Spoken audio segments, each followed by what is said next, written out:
तो दोस्तों हम लोग बात करते हैं वर्किंग की एनएचआरसी और स्टेट ह्यूमन राइट्स कमीशन की एसएचआरसी की। पहले बात करते हैं एनएचआरसी की। एनएचआरसी का जो हेडक्वार्टर है वो दिल्ली में है। वो चाहे तो रीजनल ऑफिस भी स्टैब्लिश कर सकता है दूसरी जगह पर। अगर एनएचआरसी खुद ऐसा चाहे तो उसको किसी ने रोका नहीं है, कोई पाबंदियां नहीं है इस चीज़ के ऊपर कि वो चाहे तो रीजनल ऑफिस स्टैब्लिश कर सके देश के अलग अलग कोनों में। इसके पास और पावर है। It is vested with the power to regulate its own procedure. इसको अपने आप को कैसे चलाना है कोई सिखाएगा नहीं इसको, ये इंडिपेंडेंट बॉडी है। पता नहीं वाली बात, एनएचआरसी कोई गाइड करने लग गया फिर बात ही क्या है। प्रॉपर तरीके से वो इंक्वायरी वगैरह ये सब कैसे कंडक्ट कर सकेगी। कल अगर उसको उसके ऑफिसर्स को तिहाड़ जेल जाना है इन इनमेट्स की कंडीशंस को स्टडी करने के लिए, और सरकार बोले नहीं आप कल नहीं जाओ परसों जाया करो, तो ये तो फिर शक वाली बात है ना कि आप मंडे को मत जाया करो, फ्राइडे को जाना। उसको रोका नहीं जाएगा। तो it is vested with the power to regulate its own procedure. इसके पास पूरी पूरी पावर होती है सिविल कोर्ट की, और इसकी जो प्रोसीडिंग्स होती हैं it has a judicial character. इसकी जो प्रोसीडिंग्स होती हैं it has a judicial character. जैसा कि हम यहां पर ऊपर पढ़ रहे थे, सवाल ये उठता है ना कि एनएचआरसी जो है वो यहां पर रिकमेंड कर रहा है रेमेडियल मेजर्स को, ठीक है, कि ये जो पर्टिकुलर एरिया वो डिस्टर्ब एरिया है। वो ट्रीटीज को, इंटरनेशनल एग्रीमेंट्स को स्टडी कर रहा है, फिर वो अगेन रिकमेंडेशन दे रहा है कि इफेक्टिव तरीके से कैसे इंप्लीमेंट ये सब चीज़ें हो सकती हैं। वो ये जो यूनियन होम मिनिस्ट्री है उसको समझा रहा है कि एनजीओ वगैरह जो ये काम कर रहे हैं उसको बल्कि सपोर्ट करो, उनका लाइसेंस वगैरह कैंसिल मत करना। सवाल ये उठता है ना, इसकी बातों को सरकार माने तो क्यों माने, क्योंकि इसके पास सिविल कोर्ट की पावर है। इवन कोर्ट भी तो इसको बोलता है कि हम बिजी हैं थोड़ा सा, आप जो है इस चीज के ऊपर पूरे का पूरा रिपोर्ट अपनी प्रिपेयर कर लो, इंक्वायरी कंडक्ट कर लो, और उसके बाद हमें रिकमेंडेशन दे देना कि हमें करना क्या चाहिए। बोलता है ना कोर्ट इसको, एनएचआरसी को और एसएचआरसी को, ठीक है। इसलिए क्यों बोलता है, because it has a power of civil court, और इसकी जो प्रोसीडिंग्स है they have a judicial character. It may call for information और report from the central the state governments या फिर एनी अदर अथॉरिटी जो कि इसके नीचे काम करती हो। किसी से भी इंफॉर्मेशन मंगवा सकता है एनएचआरसी, सेंट्रल गवर्नमेंट से भी, राज्य की सरकारों से भी, या फिर कोई भी अथॉरिटी से जो कि इसके नीचे काम करती हो। एनएचआरसी जो है it has its own nucleus, it has its own nucleus of investigating staff for investigation into complaints of human rights violation. ये चेक करने के लिए कि इसको जो भी इन्वेस्टिगेशन कंडक्ट करना है, इसके पास बंदे हो तो इसके पास अपनी खुद की टीम होती है, खुद के बंदे बंदियां होती हैं। Besides, it is empowered to utilize the services of any officer or investigation agency like CBI, CID, NIA। किसी की भी सर्विस या उनके ऑफिसर्स को ये उनके मतलब उनको कुछ टाइम के लिए अपनी साथ काम करवाने के लिए बुलवा सकता है, और ऐसे ये रिक्वेस्ट पर नहीं करेगा। It is empowered to utilize their services, it is empowered to do so. It has also established effective cooperation with NGOs. It has also established effective cooperation with NGOs with first-hand information about human rights violation. वो NGOs जो कि काम कर रहे हैं human rights के protection की दिशा में, उनसे फर्स्ट हैंड इंफॉर्मेशन मांगना कि आपने अभी तक क्या क्या काम कर रखा है, इसकी हमें रिपोर्ट दो। आपकी दी हुई रिपोर्ट, आपकी दी हुई फैक्ट्स मैटर्स हमारे काम आ सकते हैं उसकी स्टडी को प्रिपेयर करने में, जो कि हम हाल फिलहाल में रिसेंट कुछ दिनों में हम जो है सौंपने वाले हैं आने वाले वक्त के अंदर हाई कोर्ट को या फिर सुप्रीम कोर्ट को या सरकार को, क्योंकि सरकार को ये हो सकता है कि एक्ट पॉलिसी या कोई इनिशिएटिव लेकर आना चाह रही हो इस दिशा में। But commission is not empowered to inquire into any matter after the expiry of 1 year from the date on which the act constituting violation of human rights is alleged to have committed. ये बस एक थोड़ी सी एक किंतु परंतु वाली यहां पर चीज हो जाती है। अगर किसी भी घटना को, और उस घटना में अगर मानव अधिकारों का उल्लंघन हुआ था, उस घटना को हुए 1 साल अगर हो गया है, 1 साल से ऊपर हो गया है, तब ये कमीशन अपनी इंक्वायरी कंडक्ट नहीं कर सकती। लेकिन रीसेंट ईयर्स में मैं आपको बता दूं ये वाली बात थ्योरेटिकली गलत है। अभी कभी कभार ऐसा माना जाता है, देखो हर चीज एनएचआरसी के स्यूमोटू कंडक्ट करके फाइंड कर लेगा खुद से, बताओ नहीं ना। कभी कभार आपने देखा, ज्यादातर तो पेटिशन ही आती है इसके पास। हो सकता है ना कि ह्यूमन राइट्स का वॉल्यूशन जिस इंसान के खिलाफ हुआ हो, जो विक्टिम हो वो डरा हुआ हो, 1 साल के लिए सहमा हुआ हो, उसकी मानसिक दिशा, मानसिक संतुलन इतना स्टेबल ना रहा हो, या अंदर से किसी ने, अंदर से आवाज ना आ रही हो, या बाहर से किसी ने प्रोत्साहन ना दिया हो कि तुम जाओ अपने अधिकारों के लिए। जब तक तुम लड़ोगे नहीं, जब तक तुम डरते रहोगे, डरती रहोगी, तब तक कैसे ये काम चलेगा। और जो अन्याय तुम्हारे साथ हुआ है वो कल को हो सकता है, भगवान ना करे, किसी और के साथ भी हो सकता है। ये सभी प्रक्रिया में 1 साल से ऊपर का समय लग सकता है कि नहीं लग सकता है, बताओ। और human rights you cannot even imagine, may not God do so, भगवान ना करे किसी के साथ भी ऐसा हो, लेकिन बड़े से बड़ा ह्यूमन राइट वॉल्यूशन इंसान की जिंदगी भी तबाह करके रख सकता है ना। 1 साल तो फिर तो बहुत छोटी बात है ना कि इंसान ने अपना मुंह नहीं खोला कंप्लेंट करने के लिए। बताओ, एक्सेप्शनल सर्कमस्टांसेस के अंदर कोर्ट ने अब इसको ये पावर दी है, और इसने खुद भी बोला है कि हम we can take into cognisance such matters जिनका 1 साल की ड्यूरेशन हो, लेकिन एक्सेप्शनल सर्कमस्टांसेस के अंदर। और जो पर्सन केस लेकर आ रहा है इनके सामने ऐसे, जिसको इस घटनाक्रम को हुए 1 साल से ऊपर हो गया था, और अब वो चाहता है एनएचआरसी की निष्पक्ष रूप से जांच करे, तो स्पेशल सर्कमस्टांसेस, स्पेशल मैटर्स को देखते हुए एनएचआरसी ऐसा कर सकता है।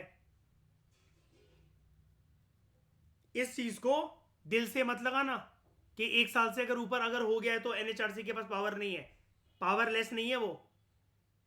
एक्सेप्शनल सर्कमस्टांसेस के अंदर ये वाला काम एनएचआरसी के द्वारा करा जा सकता है। In other words, it can look into a matter within 1 year of its occurrence, अगर हम ऊपर वाली बात को थ्योरेटिकली पकड़ ले तो। एएम अहमदी कमेटी जो कि सेटअप करी गई थी खुद कमीशन के द्वारा, AM Ahmadi committee that was set up by the commission, it recommended that the commission should be empowered to inquire into any matter after the expiry of 1 year if there is sufficient reason for not filing the complaint within the set period। जो मैंने अभी आपको बात बताई, इस committee की recommendation बिल्कुल sink कर रही है उस बात के साथ कि नहीं। 1 साल से ऊपर वाला घटनाक्रम, मानसिक परिस्थिति किसी की खराब, मानसिक संतुलन किसी का खराब, कोई पर्सन घबराया हुआ, कोई औरत घबराई हुई, नहीं जा रही है वो लड़की कंप्लेंट करने, फैमिली को नहीं बता सकती थी, घर वाले जला देते, मार देते, या वो अंदर से इतना हिल गया है, हिल गई है कि नहीं, कोई शब्द ही नहीं है बोलने के लिए।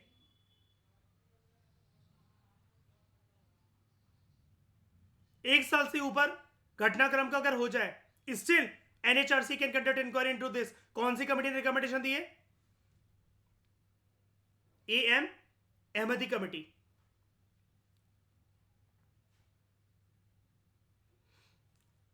किसी भी कमेटी की रिकमेंडेशन को भूल जाना, ये याद रखना इंपॉर्टेंट है बहुत ज्यादा।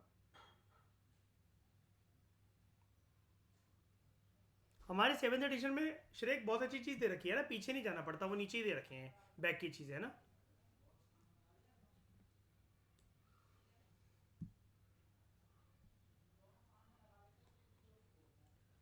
कमीशन में take any of the following steps during और upon the completion of an inquiry. अगर एक इंक्वायरी कंडक्ट हो गई है, अब उसको क्या करना है, तो commission can take any of the following steps.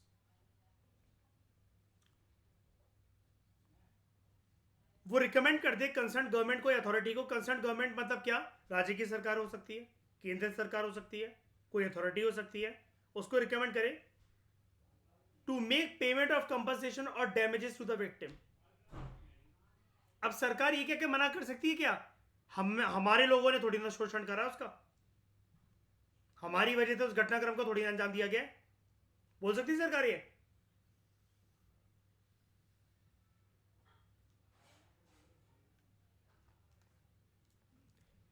किसी पब्लिक सर्वेंट की नेग्लिजेंस की वजह से ह्यूमन राइट वॉल्यूशन का केस हो गया था, वो पब्लिक सर्वेंट के ऊपर एनएचआरसी एक ये बोल रही है कि इसको कंपनसेशन दो उस विक्टिम को।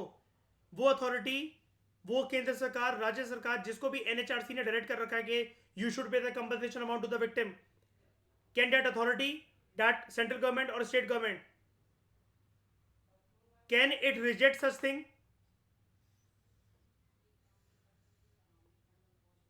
यहां पर ना भले ही रिकमेंडेशन है, लेकिन ना बदनामी हो जाएगी तगड़ी वाली सरकार की, और उसको उसके डायरेक्शंस मानने पड़ते हैं। क्यों? It has all the power of civil court. और क्या पढ़ रहे थे हम, जुडिशियल कैरेक्टर है इसका।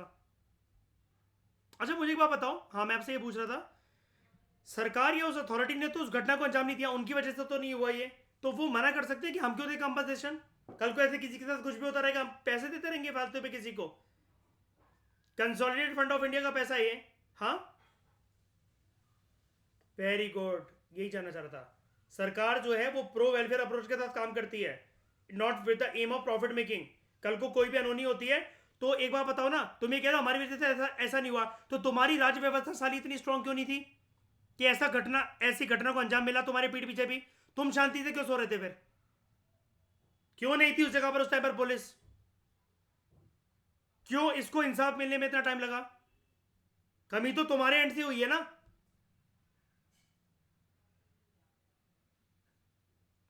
घर में अगर आपकी चोरी हो ना, आप भी रिस्पॉन्सिबल हो उसके लिए, उतना ही। ब्लेम हमेशा कामवाइयों के ऊपर लगाने से या किसी चोर के ऊपर, चोर उचक्के के ऊपर लगाने से काम नहीं बनेगा। आपका भी तो नेचर ऐसा रहा होगा ना, कैमरे नहीं लगवाना, चेक नहीं करना, ज्यादा ट्रस्ट करना, चाबियां पकड़ा देना, सारी बातें बता देना। ये चीज देखा जाता है कि राज्य की व्यवस्था इतनी स्ट्रांग क्यों नहीं थी।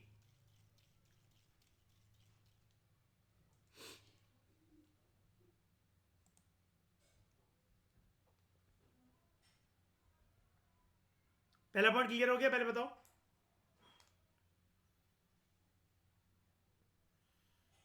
It may recommend to the concerned government or authority the initiation of proceedings for prosecution or any other action against the guilty public servant, कि ये अथॉरिटी, ये पर्सन गिल्टी है, इसके खिलाफ केस चलाओ,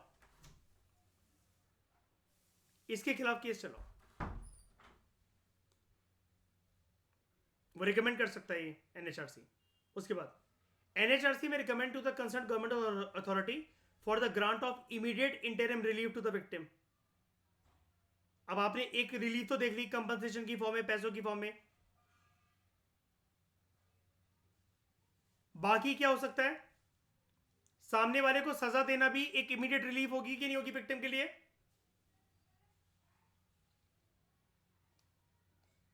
सामने वाले को यह बोलना, भाई साहब आप अपनी बेटी को लेकर कोर्ट मत आओ, आप घर से ऑनलाइन सुनवाई भी कर सकते हो, ये रिलीफ होगी कि नहीं होगी? जब जरूरत होगी हम आपसे तब पूछ लेंगे, आपको बार बार जब ये केस चल रहा आने की जरूरत नहीं है। इतना बोल देना, इतना आश्वासन दिलाना एनएचआरसी के द्वारा, और ये वाली बात कोर्ट को बोलना कि कोर्ट को ये बोलना, मैं कहने वाला हूँ मिस्टर कोर्ट नहीं होता, जज को या उसको बोल देना कि उस पर्सन को ये बोल देना कि उनको बार बार केस में ना आना पड़े। इससे भी ना ऑलरेडी वो पीड़ित है वो पर्सन, तो ये आप बार बार उनको बुलाओगे तो पर्सन कल को केस विड्रॉ ना कर ले और उसको इंसाफ का रास्ता फिर बंद ना हो जाए। और हमारे जुडिशियल सिस्टम में केसेस का बैकलॉग करने में, निपटारा करने में टाइम लग सकता है। तो ये चीज़ होगी कि नहीं होगी, एक आश्वासन होगा कि नहीं होगा बहुत बड़ा, इंटरिम रिलीफ होगी कि नहीं होगी।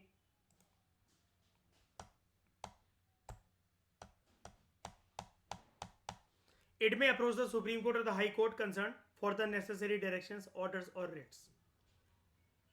अब जैसे एनएचआरसी के सामने केस आया कि पुलिस वालों ने हमारे बेटा या बेटी को बिठा लिया था और वो पिछले 1 महीने से गायब है, उसको किसी के सामने प्रोड्यूस नहीं करा गया, कैसी रिट इशू होगी यहाँ पर बताओ?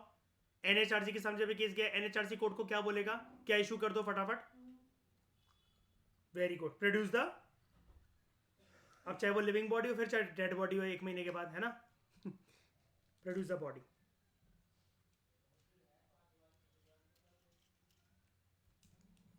क्लियर हो गए कि 4 स्टेप्स क्या लिए जाएंगे? चारों में से कोई भी स्टेप क्या लिया जाएगा एनएचआरसी के द्वारा, एक बार अगर उसने इंक्वायरी कंप्लीट कर ली तो? अब हम बात करते हैं working of state human right commission के बारे में। This commission is vested with the power to regulate its own procedure. It has all the power of a civil court, और इसकी जो प्रोसीडिंग्स होती हैं उसका भी जुडिशियल कैरेक्टर होता है। It may call for information report from the state government और एनी अदर अथॉरिटी जो कि इसके नीचे काम करती हो। कमीशन जो है, it is not empowered to inquire into any matter after the expiry of 1 year from the date on which the act constituting violation of human rights is alleged to have been committed. Same वही चीज कि अगर घटना को अंजाम हुए 1 साल से ऊपर अगर हो गया है, तो 1 साल से ऊपर हुई घटनाओं के ऊपर ये commission, state human rights commission अपनी इंक्वायरी कंडक्ट नहीं कर सकती. इन other words, it can look into a matter within 1 year of it's occurrence. लेकिन ये किसने बोला था कि 1 साल के बाद भी ऐसा देखा जा सकता है? आपके दिमाग में आया होगा कि सर वो तो एनएचआरसी के कंटेक्स्ट में बोला गया होगा, तो स्टेट ह्यूमन राइट्स कमीशन कुछ अलग है, उसके ऊपर बातें लागू नहीं होंगी वाली क्या?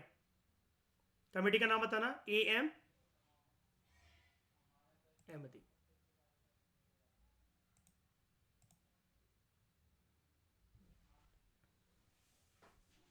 In other words, it can look into a matter within 1 year of its occurrence.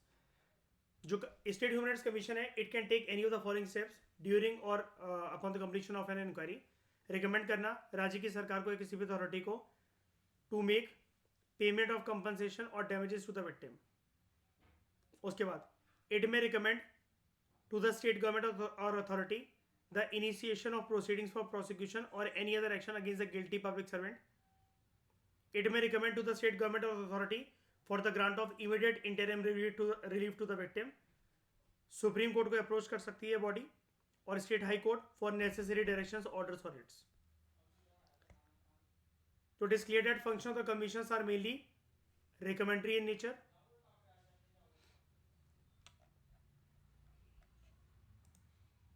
It has no power to punish violators of the human rights. ये वाली बात एनएचआरसी के ऊपर भी लागू होती है,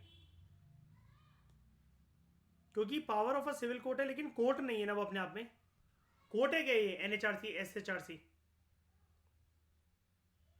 कोर्ट का काम आसान बना सकता है ना, लेकिन जजमेंट अल्टीमेटली देने का काम किसका होगा? कोर्ट का. तो it has no power to punish the violators of human rights not to award any relief including monetary relief to the victim.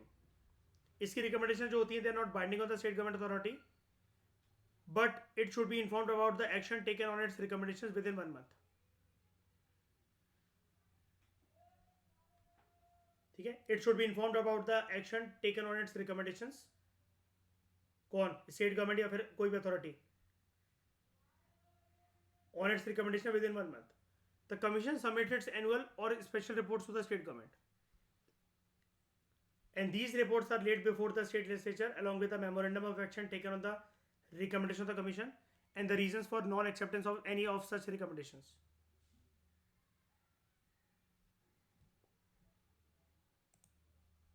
ऐसे ही एनएचआरसी के साथ ये वाला काम पार्लियामेंट के केस में भी करा जाता है. Before each house of the state legislature, जहां पर बाई कैमरल लेजिस्लेचर हो या फिर सिंगल हाउस जहां पर यूनिकैमरल लेजिस्लेचर हो. विधानसभा विधान परिषद की बात हो रही है यहाँ पर. एसएचआरसी क्या करता है? फिर से पढ़ो ध्यान से. ये अपनी एनुअल या फिर स्पेशल रिपोर्ट जो है वो राज्य की सरकार को थमाता है, देता है. ये जो रिपोर्ट्स हैं ये राज्य की सरकारों के सामने रखी, ये विधानसभा विधान परिषदों के सामने रखी जाती हैं, along with the explanatory paper, जिसको हम लोग कहते हैं memorandum of action taken on the recommendation of the commission. की कमीशन ने जो भी रिकमेंडेशन दिया था राज्य की सरकारों ने या उस कंसर्न अथॉरिटी ने क्या काम करा है उसके ऊपर, और अगर उसकी कुछ रिकमेंडेशन नहीं मानी गई है तो वो क्यों नहीं मानी गई है, reasons for the non acceptance of any of such recommendations.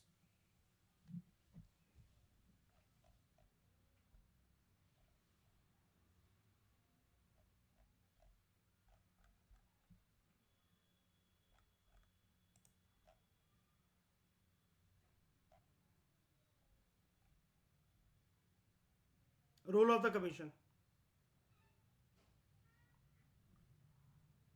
National human rights commission,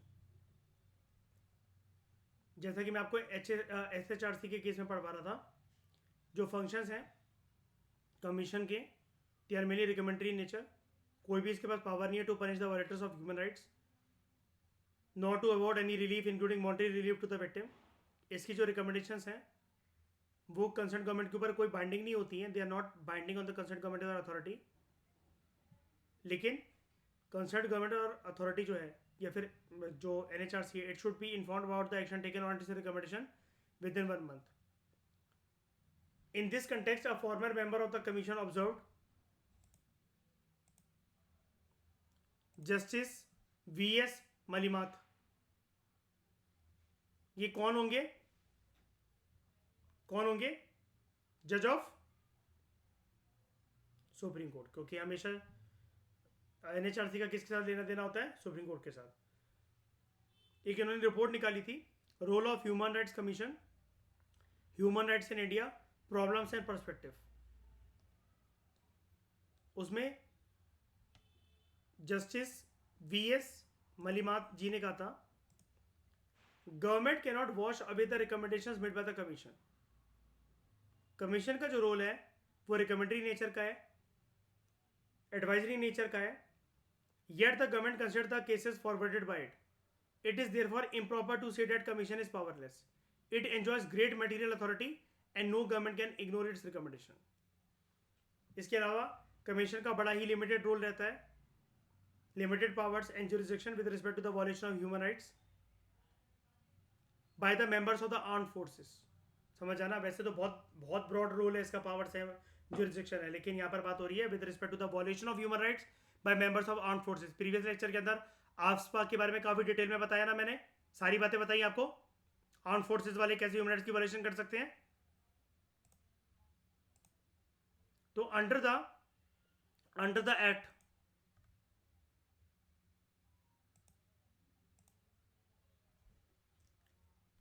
armed forces means the naval forces, military forces, air forces, and includes any other armed forces of the union. AMMD committee set up by the commission recommended that the definition of the armed forces should be changed in a way that it includes only army, navy and air force and not paramilitary forces.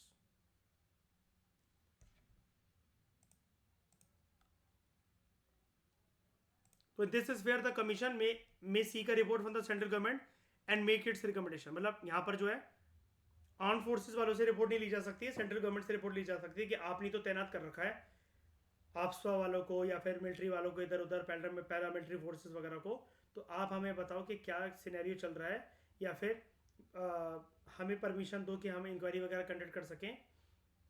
क्योंकि ये ऐसा नहीं लिख रखा है, देखो no role नहीं है, लिमिटेड रोल है, ठीक है, परमिशन लेने के बाद करा जा सकता है इसके द्वारा जो मतलब इसको जो करना है।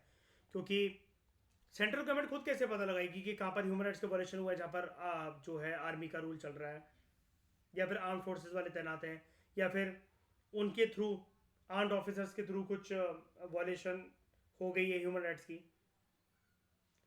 Central government should inform the commission of the action taken on the recommendations with in 3 months। 3 महीनों के अंदर अंदर सेंट्रल गवर्नमेंट को जवाब देना पड़ता है एनएचआरसी को। The commission submits its annual और special reports to the central government and to the state government concern. These reports are laid before the respective legislatures along with a memorandum of action taken on the recommendation of the commission and the reasons for non-acceptance of any of such recommendations। तो इस discussion में दोस्तों फिलहाल इतना ही। Thank you very much for discussion.